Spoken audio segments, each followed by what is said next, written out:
Novum ceramics. This fascinates me. This is history. It is a practical application of a page from the past. Has that surprised you at all, the success of this endeavor? Um, my wife Patty and I panicked to some degree when son Andrew informed us that he was going to do a double major in college in history and in art. And we thought, oh my goodness, son, how will you ever make a living doing history and art? After he earned his bachelor's degree, he taught at the Kimball Gallery in Park City, Utah, skied far too many days, and decided to come back to Oregon to earn a Master of Arts Teaching degree at Lewis and Clark College.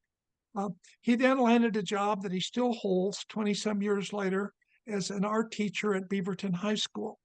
And he was teaching ceramics, his favorite form of art, though he does photography and drawing as well. Uh, and in 2003, he said to his mother, Mom, I really want to buy a rural property where I can have a ceramic studio.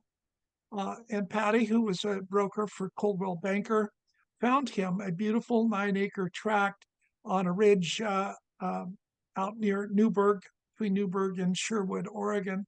And he and his wife bought that to have a location for a rural ceramic studio. Andrew soon noticed that across the street was a successful small vineyard. And people would show up on Sunday to the tasting room and buy wine. And very soon he thought, I can do that. So he started logging the property, selling the timber, running the track hose, pulling the stumps, and putting in what became the Beckham Estate Vineyard in 2004 and 5. That was the first step. And then one day his wife said to him, Andrew, there's a winemaker in Italy named Elisabetta Fiodori who is making wine Greco-Roman style in giant terracotta amphora. And as a potter, could you do that? Well, that was the challenge that Andrew just wanted. He always thought ceramics was better if it was bigger. So he started experimenting, and eventually he started hand building giant amphora that would stand 4 feet tall, and that in which he could make 20 gallons of wine.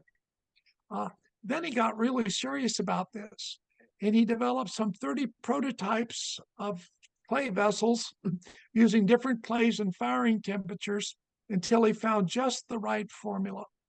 And that then led to the establishment of Novum Ceramics, which is a company now that sells fermentation vessels worldwide. The recent article in the New York Times deals with a distillery in Merida in the Yucatan where corn whiskey is produced in Novums from the Beckham Estate Vineyard. So Andrew has very quickly acquired an international reputation.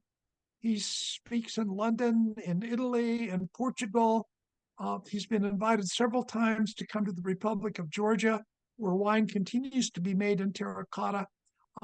He is the pioneer American vintner to use terracotta fermentation, and he's also the only winemaker in the country who throws his own vessels.